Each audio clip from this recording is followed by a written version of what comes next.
What are you drinking there, sir? Today I've got the Phoenix Beer Co. Monsoon IPA. Nice. I, yesterday, had the pleasure of being able to be at Phoenix Beer Co. for a bit. Yesterday, Sunday. Correct. Wow. I forgot to mention that to you. On our day of rest. Well, I was working. Yeah, I was doing the beer tour. Oh, that's right. I was at North Mountain and at Phoenix Beer Co. And dang, it was awesome. It was supposed to be 50 people. It ended up being 26, so it was a lot easier to manage. Can we mention the company? Yeah. Sure. Yeah. Go ahead. Arizona Brewery Tours. Right.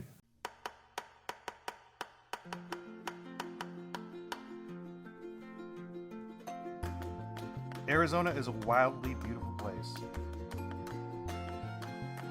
brimming with over 100 brewing companies. I'm Rob Fulmer, the Executive Director of the Arizona Craft Brewers Guild. I'm joined by Deputy Director Andrew Bauman. Together we cover the state, bringing you the best of what's happening at our breweries and beyond.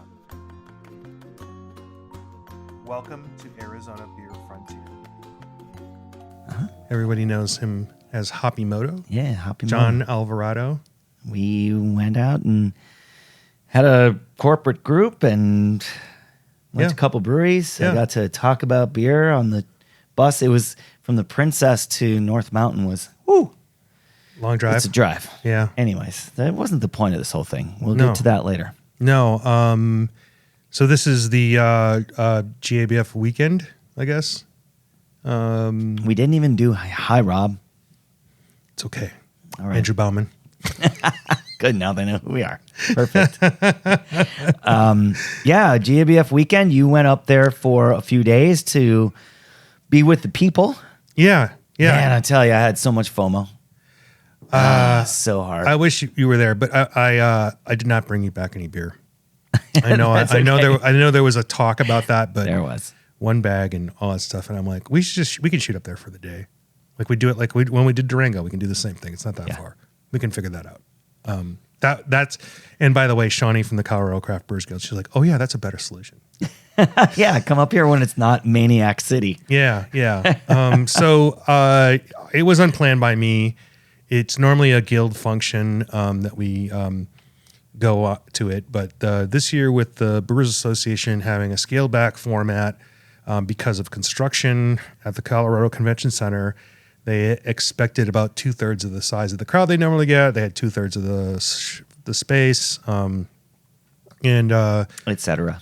Yeah, so there was not the 20 to 25 guild booths, and that's an opportunity for Arizona to bring 6 new beers, and generally they're beers that for breweries that don't really put GABF in their travel plans, their marketing plans, and I just had an idea. yeah.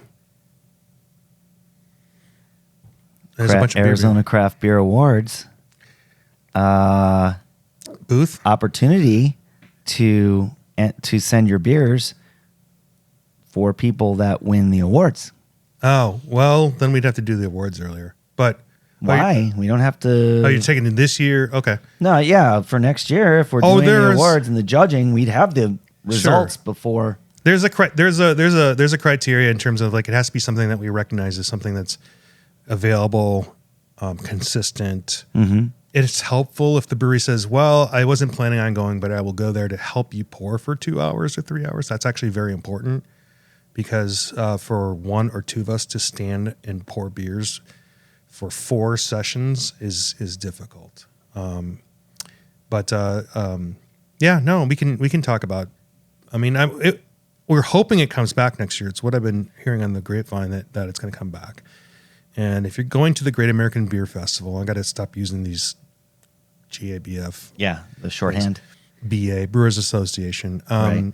If it's coming back next year, I think, we can bring that opportunity back and we can have a fuller discussion about it now that we have some folks that are getting involved in events in our organization. And stuff I know like from that. my perspective, Yeah. when I was a brewer and we didn't have a booth, because it really doesn't make financial sense. It doesn't make financial sense for a lot of people to have a booth up there. There's not a lot that makes financial sense in our industry. In beer, yeah. I'm drinking a Barrio Rojo. Thanks for asking. Yeah. Glad. Well, I brought it, so I already. For the people at home, we're building the theater of the mind. Theater of the mind. Cheers. Oh, cheers. Oh yeah. I've got Mosaic, Centennial, Chinook, and Simcoe hops in this Phoenix Beer Co. Monsoon. This won an award for Scottish Style a couple years ago at one of the.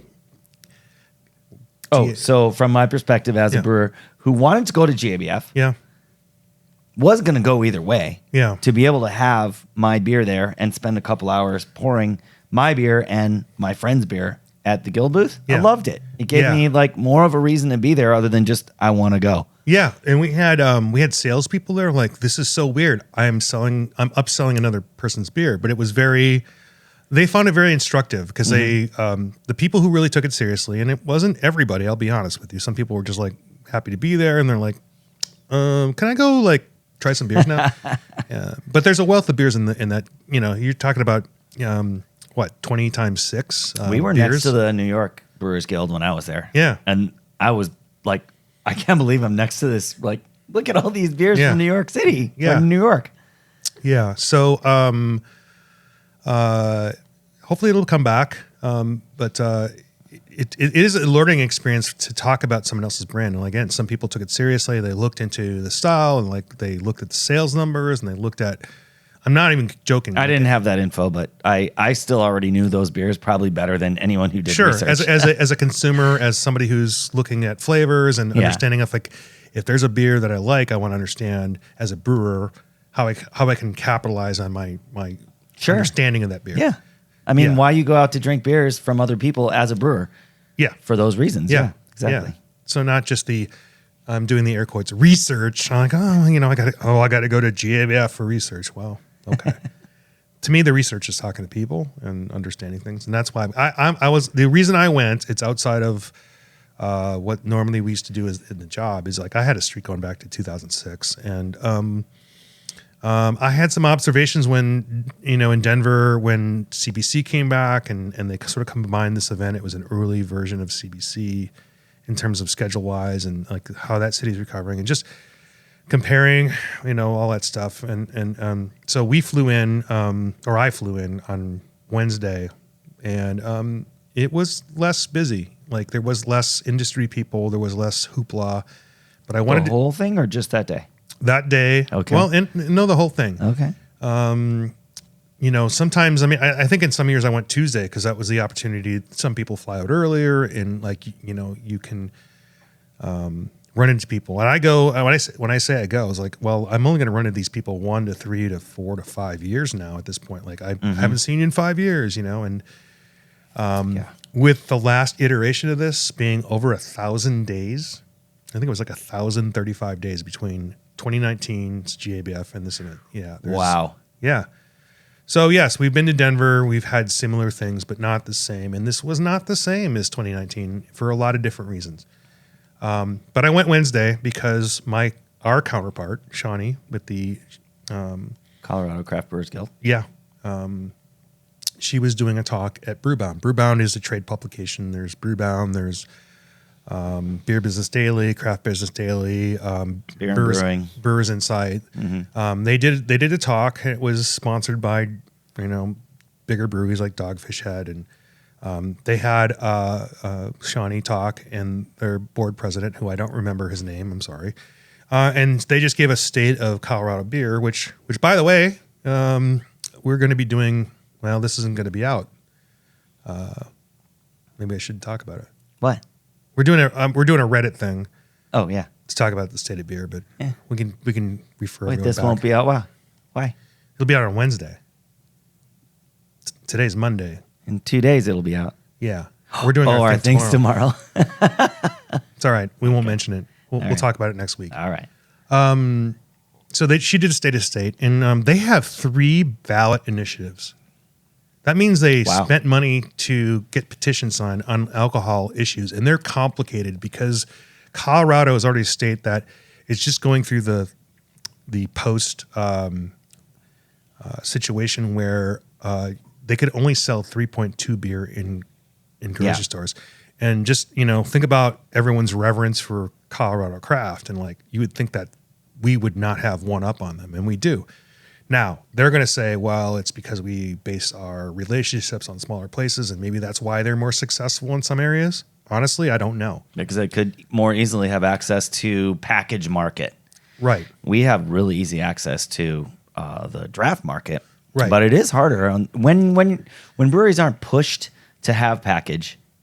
It is a big economic investment to do that. So if they could just sell draft, like in Arizona, that's what a lot of our breweries do, or at least did before pandemic. But yeah, so it's complicated because of history, and that's very complicated.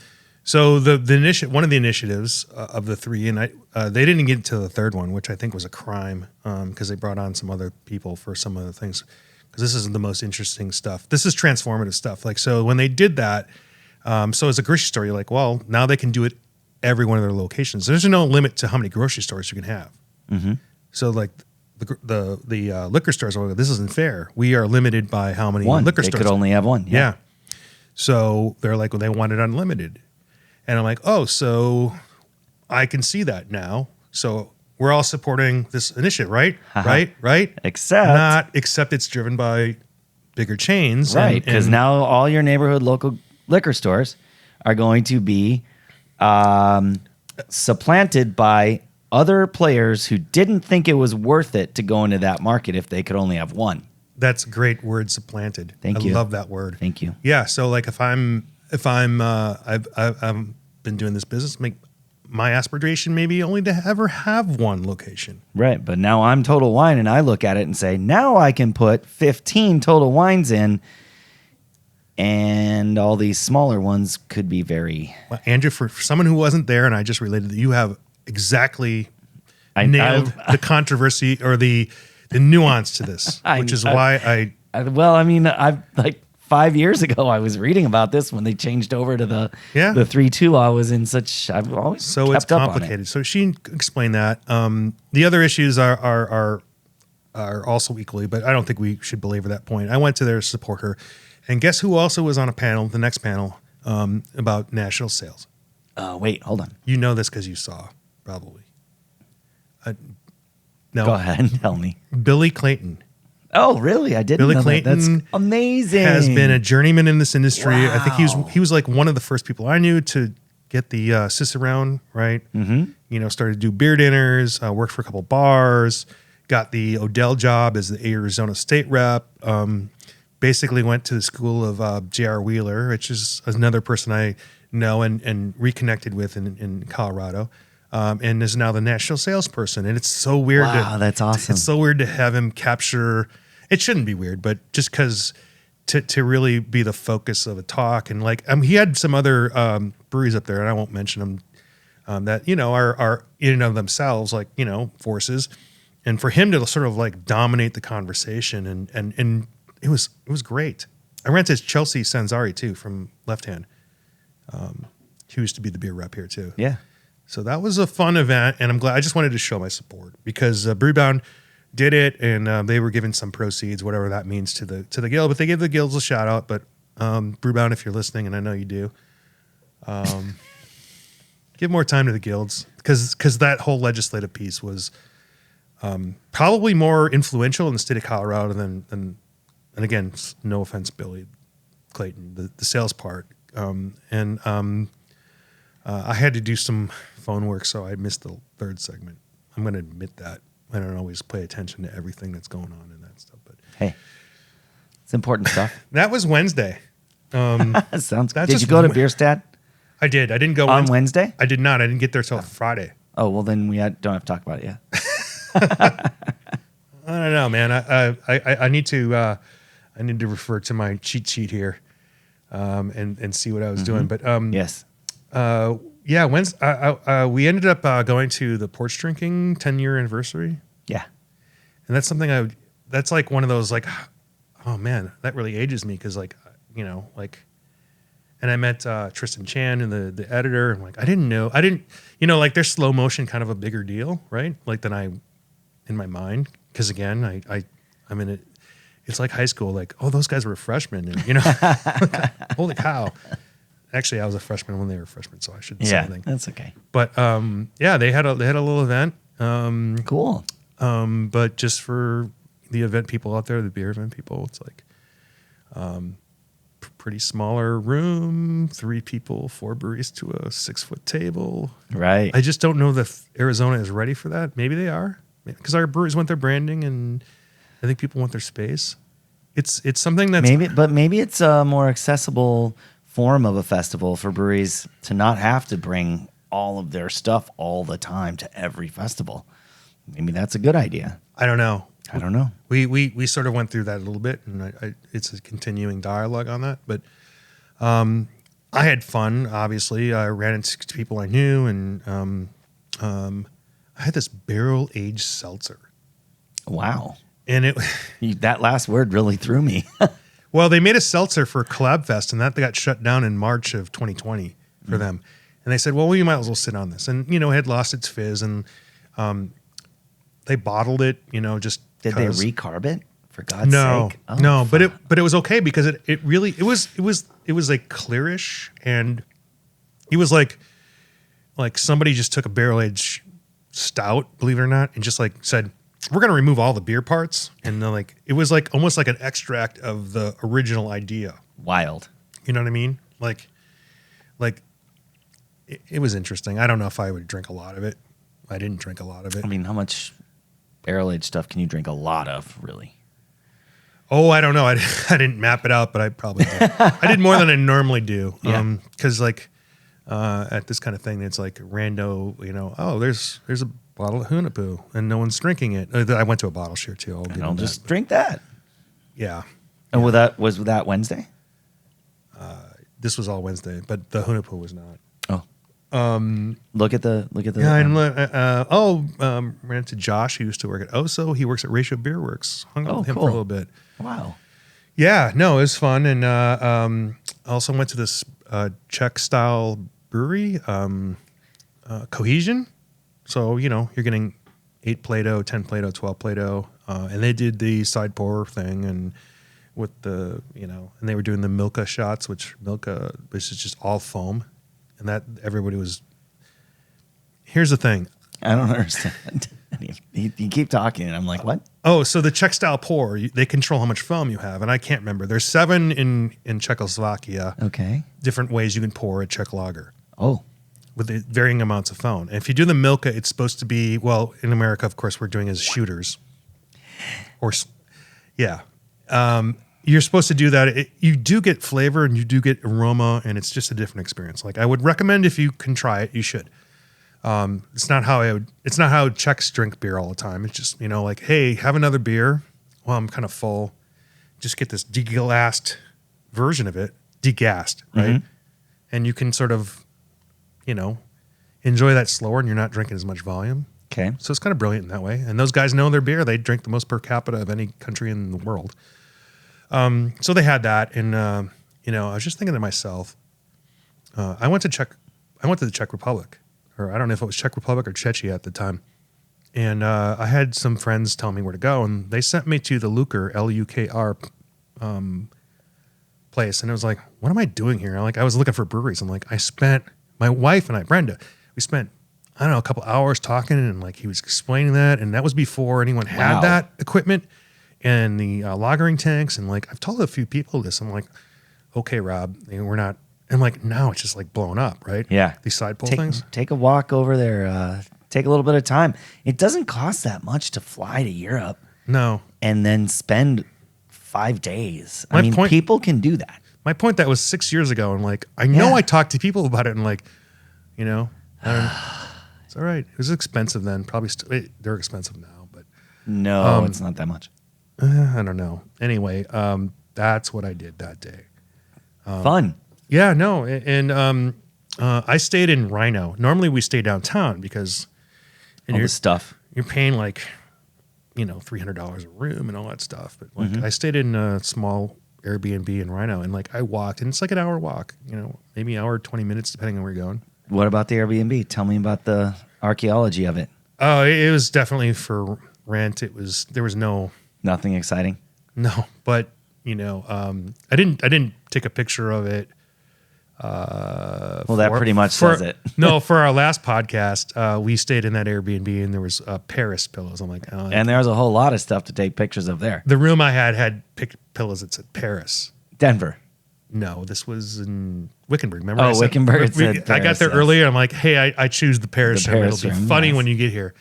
When I got there, I went to this Airbnb. They had Denver Yeah. pillows. I sent you that picture. And you're like, womp womp. Yeah. Bet it didn't say Czechoslovakia pillows. No. Damn it. No. It was interesting. And like, I was like looking at it through different eyes, like as a person who if I didn't go to breweries, there's plenty of fun things to do down there. Great restaurants, art galleries. I mean, I think it's officially the Rhino Arts District before it was anything else. So recommend. I don't know if we get back to business next year, if that'll be on the radar, because it's too far to, pick up a phone charger or, take a quick nap during the day or anything like that. But I don't know. We should take a break because we're 20 in. We're 20 in, so we're taking a break. All right.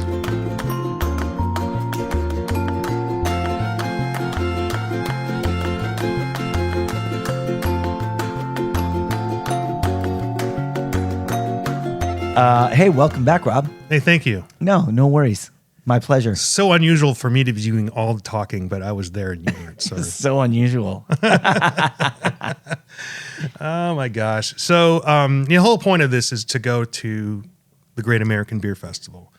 And Thursday is the members only day, although it's members of the Brewers Association and homebrewers, American Homebrewers Association. But there's a lot of general I thought admission that was tickets. Saturday AM. Oh, you know what? You're right. Yeah. Oh, okay. So you're right. That's Saturday. Okay. Thursday's when all the people who want to get the best beers go. Yes. That is a theory. Right. I don't know if it bears out. I don't think anyone's kicking a keg on Thursday. No, but they also. It's also the less busy day because you'd have to take an extra day off. So the real aficionados come out Thursday. Yeah, but they do reserve beers for Saturday because I think they got the criticism like, hey, you're getting through all the best beers on Thursday. It happens. Anyway, when freaks go out on Thursday. I went to the paired event, which is made up a song. I know. Okay. I roller skated to that song as a teenager. All right. So it's Thursday, and you go to GABF or no? Yeah, I did. And I went to the paired event, which is they pick chefs. It's Chef Adam Dooley, who we had an experience in DC, similar, smaller, less crowd, maybe a little bit better arranged in terms of footprint. Again, much smaller. I just happened to go and I had a good time, and you're going to meet more people there. I ran into Charlie Papazian, Garrett Marrero, members of the Brewers Association, Bob Pease. Didn't run into Pete this time. Pete Johnson, Paul Gatza. What about Sam? Sam's my favorite. Sam Calgione? No. Oh, Sam DeWitt. Yeah. No, I didn't run into him at all. Oh man. Yeah. You can't throw the name Sam out there. Maybe next time, bud. I mean, yeah. You'll see Sam again. Don't worry about it. Didn't run into Jim Cook. Oh, did you see Sam Calgione? No. Okay, perfect. No Sam's. No Sam's involved. Yeah. So we had just four breweries on the trade show floor or on the exposition floor. Arizona had 4 breweries on the trade show. Do you know what they were? Let me go. Ranch Hand. Yes. Look Brewing Company. Were they there? Yes. Damn. Corporate look, right? Well, there's only the one brewery. Damn it. Missed them. There was. So there's 5 then. Okay, so I'm still going. Just wait. This might take a second. Hold on. Wren House? Wren House, yeah. Yes. And they're in Huss? Yeah, and then the alphabet letter before that.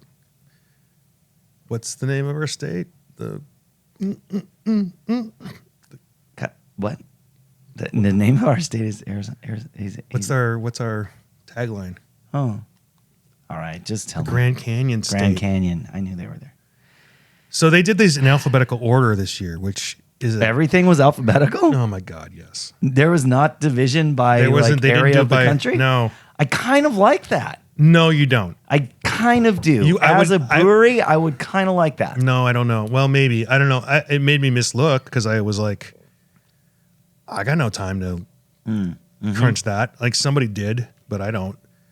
And I don't go, I like, oh, I'm going to the Northeast, and I am going to the Northeast in a day or two.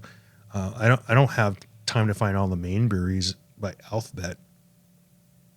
Like that's a lot of work. And like, and you know, you're in there and like, you can't get internet worth a damn. But here's one thing as a brewery, when you are in the Southwest section, and that includes everything from Texas, Oklahoma, New Mexico, Arizona, probably Utah, considering how they call the Southwest, which is nowhere near anything Southwest, and Nevada, maybe even California. I don't think so. They're the West, right? Yeah. Anyways, when you're in that group and it's so nebulous, you also know people are going, I want to look at this area and not that area. And they don't get to your area of the country. So I like the whole alphabetical thing. Yeah. I bet if you count how many beers you serve, it's not different. Honestly. It's just who you're catering to. Yeah. I think you get a wider audience if it's just straight alphabetical. Yeah. Well, all right. This is Fair all enough. about this is all I don't about know. It's me not mine. and my experience. Okay. Andrew. All right. I like to say I want to visit my friends in neighboring states, and I want to go to the main breweries. This, by the way, is a strong argument for Guild to have a booth because we would have all those places mapped out. So they're like, "Where's all the Arizona breweries?" Like, here's their map. Here's where you go. Yeah. And then I would have done the work for my state. I wouldn't have. Sure. But I couldn't say, "Hey, I'm going back to the state I grew up in." I'm like, hey, I want to check all the Wisconsin breweries. I mean, you could, but like, it's not. All right. It's not a criticism, guys. It's just it's different. It's different. One thing to the other thing. It's just different. That's all. It's okay. Yeah. And it's got its plus and minus. Ran into Julia hers. Oh, that's wonderful. Yeah. I saw her on the TV screen on Saturday. Yeah. We'll talk about that later. Oh, we will. Yeah. Okay. Ran into Dannon from BJ's. BJ's? Yeah. Oh, another Arizona brewery that was there?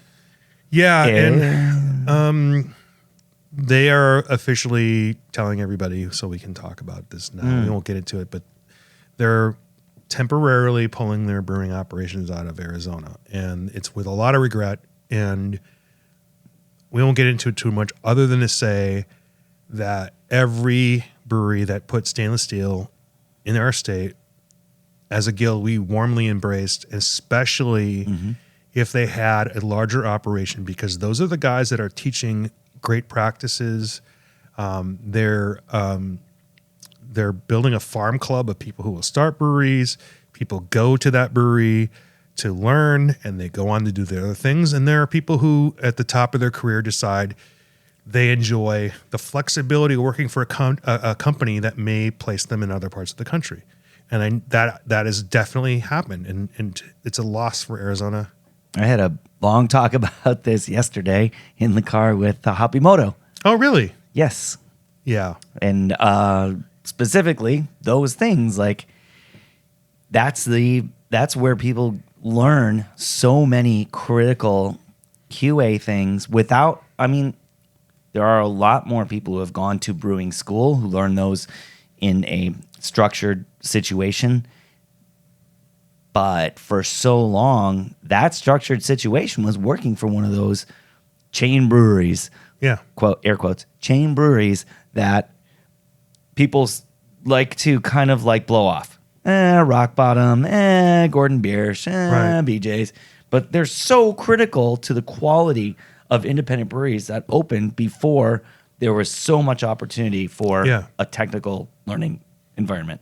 Yeah, this is we stand on the shoulders of giants. Yes, and for people who don't know, there isn't a pedal house with Doc Osborne. Unless there's a BJ's, yeah. Yeah. And in the almost 9 years I've been doing this, I've talked to him, and he had flirted with the idea of doing his own thing for a long time, and it wasn't a decision he took lightly. He Jeff Huss. Oh yeah, of course. You ever hear of him? Yeah, Yeah. Steve. Steve Stone. Yeah. Robert. Look, there's a lot of Rob from Flying Basset. Yeah. I mean, there's a lot of people who have grown up. Gary Fritz. I mean, in a lot of these places who have made amazing names for themselves and have created great beer and contributed to our culture of beer. Anyways, we've talked too long about this. No, we haven't. Cody, I wanted to say Cody Peskowitz, who used to be a home brewer, worked at Gordon Biersch, and all I had time to do, because I was on the phone with Camille, our lobbyist, about lobbying stuff. All I had the opportunity to do is he waved, I waved, he gave me a shot in the arm, and he left. And I'll have to wait till next year to see if I see him again. That's what GABF is for me. Yeah. It's just that.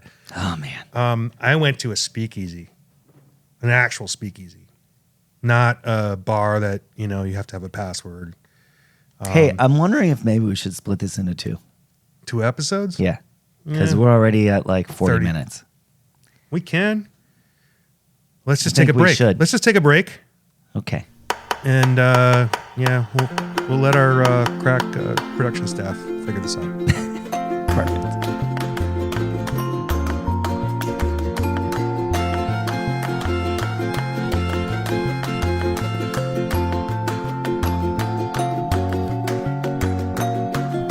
Andrew Bauman. Hey, Rob. We did it in reverse order this time. You like that? Yeah, I know. We switched it up. We're back. I just alluded to the fact that in talking about Great American Beer Festival, what it means to go as somebody who's gone a long time, and we talked a little bit about being there as a brewery and what the experience is on the floor, and as a consumer and as a brewer.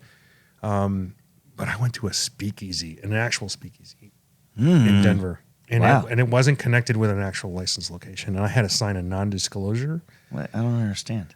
So How do you sign a non-disclosure? I did. I don't know. So now you're going to disclose it? Don't tell the specifics. No, I'll be there. There was a group of people who write for beer, right? I won't mention who. That knew about this place, and they rented it out, and it was a bottle share. And I don't usually go to those, or I don't seek those out. I like going to them again because I can talk to people, and I'm not there to. That's where I had the Hunapoo. That's not where I go for the beer. I go to talk to people. That in this case, it was I guess they call it a gaggle, right? A press gaggle. Oh, a group of journalists is a gaggle. Getting together off the record? Yeah. With NDAs? Yeah. So it was in a salon on a I think on the 16th floor of a building off of 16th Street. When you say a salon, you mean a well-appointed room with like maybe a fireplace? I don't know if the Or do you mean a hair salon? I don't know if the equipment was there as a benefit of the club. Like, like the old school barbershop, get a, there's business models around this, right? But this was just, I don't know which came first, but yeah, no, it was a hair salon. Yeah. Okay. Or I don't know, something like that. Okay. Not a salon. It was interesting and fun. I probably said too much. But it was. You said 16th floor, so that narrows it way down in the number of places. I might have padded that number. Oh, good call, bud. I'm proud of you. Yeah. So you went to that event. There was a bottle share. There were people from the beer evangelical group. No, there were more journalists.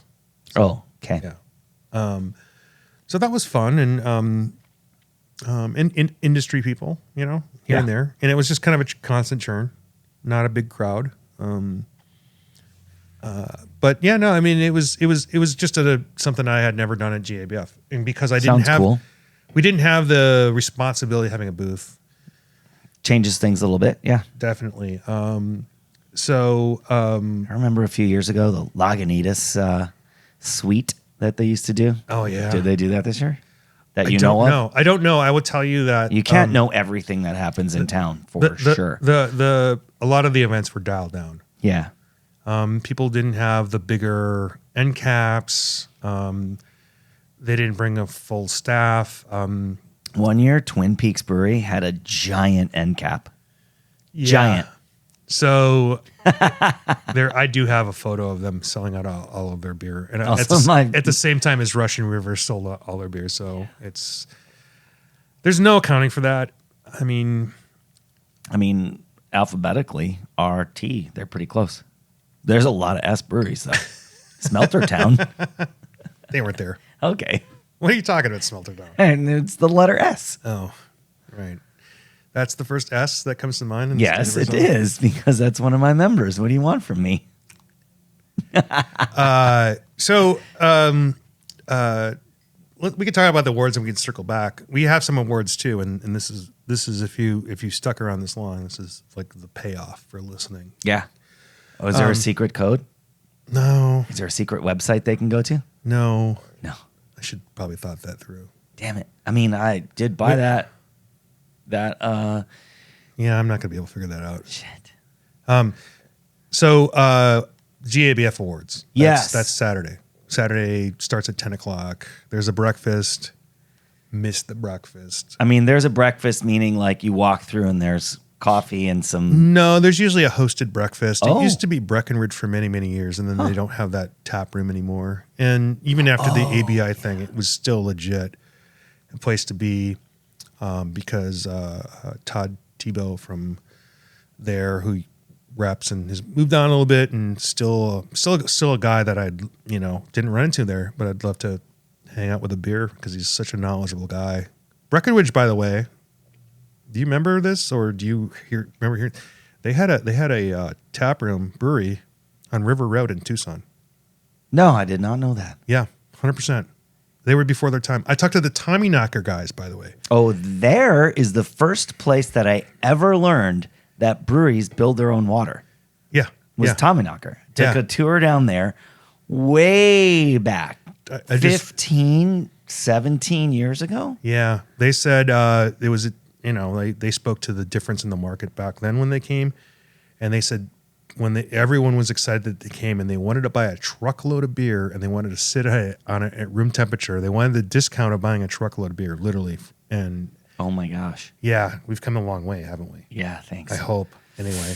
Yeah. Yeah. So they first time took that tour, went into the basement, and they said we make reverse osmosis water and then we add minerals back, and so we have a recipe for every beer that we brew, and it blew my mind. They left right as Bank One Ballpark or whatever it was called back then.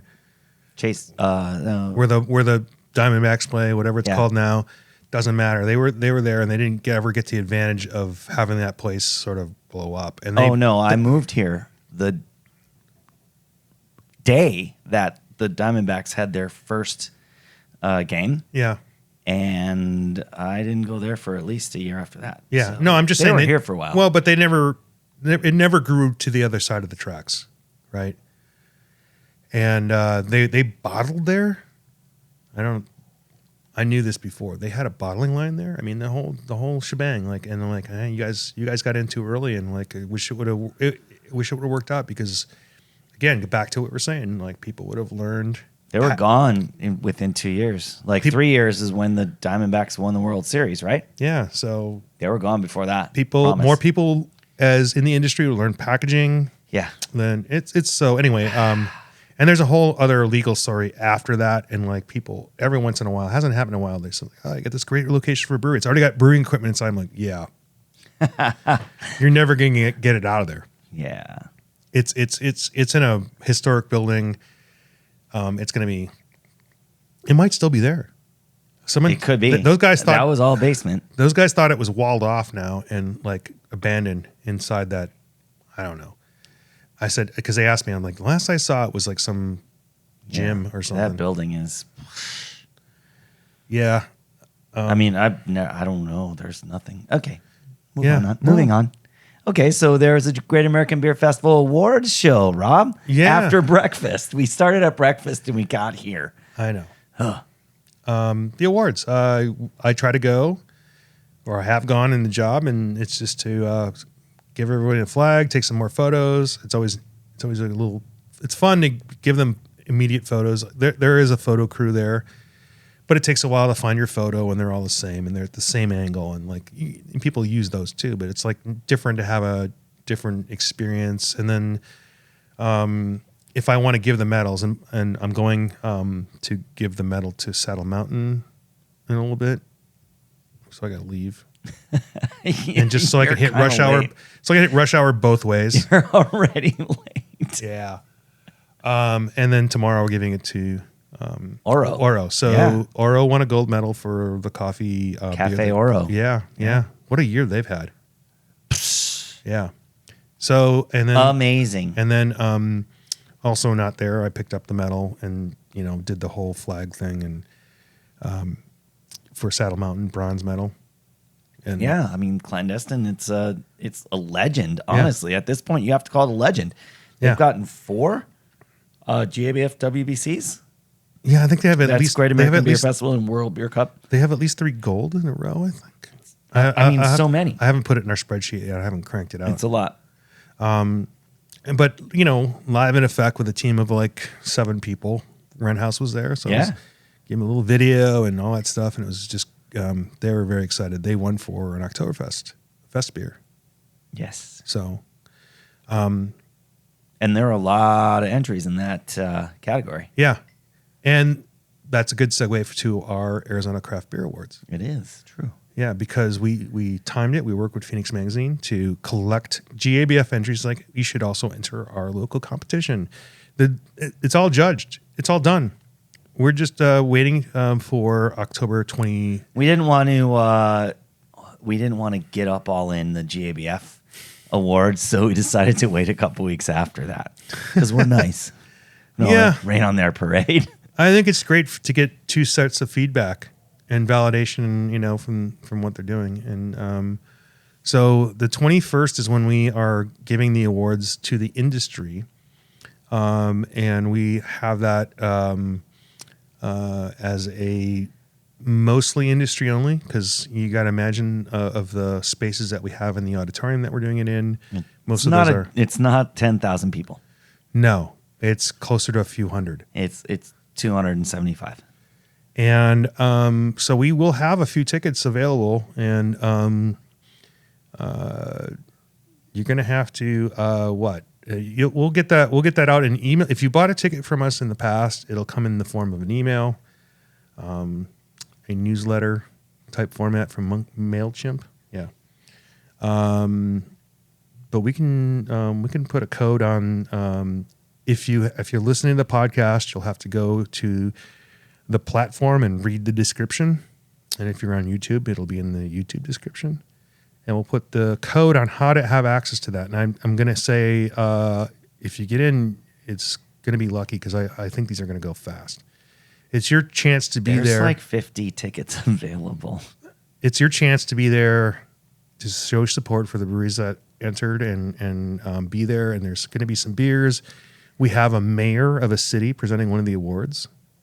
And just to show you that we take this seriously, we have the director of the liquor department here at the awards. And there'll be some other guests. And kind of excited about that. We're not just talking about awards solely, although primarily for beers that are judged by a trained group of judges to evaluate technically those beers against their standards in the format of judging beers. But also we've got some awards for what our breweries have done for the community, for several categories of awards that are more about the brewery and their It's the first year, and it's growing, and the brewers are excited about it, and we're going to get some things written in year 2, and I think we're going to expand the categories. So yeah, I'm very excited about this. This is something that is for you and I going to be something that hopefully is a legacy that you and I built. Next year, we're going to have to reserve Gamage. Yeah, no, No. I don't think they'll let us drink Why? inside. I've had booze at Gamage. All right. Yes. All right. Absolutely. I went and saw Wilco there, and I was in the balcony, and like it's a Frank Lloyd Wright design building, and I felt like because you stand up and the barrier between you and falling to your death is like 2 feet high, like right about where you would trip. I went to a Christmas story with my children inside of that balcony. I thought I had vertigo the entire time. Like I was not drinking beer for that. Well, okay, maybe we can do it at the somewhere else that has more than 300. Not that I don't want to go back to our venue now, which is going to be awesome. Yeah, I'll say it. It's the Arizona Heritage Center in Tempe. Yes. So I want to support them. We can do a bigger event there. We might have to use next year. We might have to use the outdoors, and we'll have to have like projections, or it'll TVs. Be yeah. Let's do that. I like those guys. Yeah, I would go there again. Yeah, I would go there now because it's cool space. The museum itself is a perfect pre-event to walk through and see, and they'll be changing probably a third of those events by the time we get there next year. So, it's going to be a new venue all the time. Yeah. There is like Phoenix Zoo and Botanical Gardens too. Let's not get ahead of ourselves here, man. We got to nail this thing. And I think I already guarantee it's nailed. I know you do. I think everyone's going to enjoy it. Hopefully, in years coming, we can leverage the actual experience of the museum, and they have a wonderful outdoors. People will see the potential. I would like to double the number of breweries and add 25% more categories. Yeah. I think from our perspective, we could have that all in-house in the auditorium for another couple years, project out into the patio, and I think we can figure this out. I wanted to talk a little bit about the city of Denver, but maybe we should kick that off some other time. Like I attended the Great American Beer Festival Awards showing too. Oh, you did. I was at Oso Brewery in downtown Gilbert. They have the Park, which is a super cool venue right behind. They've got all self-ordering food and beer. They just know what you want. It's like a link with a QR code to an app where you get your beer, and then you show up to the service station and your name is ready with your beer. I don't know. It was super cool though. And it's like the Bierstadt thing. You have a table, QR code, you grow ready to toast tab and ish. Okay. And they have a stage with a giant projection TV. Yeah. No, I saw the picture of the picture. They now have a dog park where you can have a dog off leash. Yeah. In the little side area. It's pretty cool. And there were 8 or 10 brewers there hanging out, watching the event, and it was cool. I saw Julie Hurst. She did a big talk. Yeah, I saw her too. Yeah. In the realsies. Oh. I saw her realsies on TV. Tucson also hosted one of these remote events. True. At Moda Sonora. I wish I had more info on it, and I could speak intelligently to it. But We got that info a little late. Not that. I don't even care about that. But I wish I could have been in both places at once. Me as well. I was in both places because you saw me walk across stage, man. I was there. Did. I was there everywhere that was shown. That was everywhere. Yeah. I wanted to talk about Denver, but you know what? I have a friend who's into urban stuff, and this actually came up because a few people who live in Arizona were asking me what I thought about Denver, and I said, well, it has some advantages, but here's what I've seen lately, and I won't get into it because I think, but we have somebody who's into who works with cities, is more knowledgeable about walking and urban design, and we should get that person on at some point. Awesome. But the point was, Phoenix can have better breweries than the city, but not for a really long time. Or pick a city. It can last for a while, but it's harder. If you have a city that it has that is more welcoming and embracing.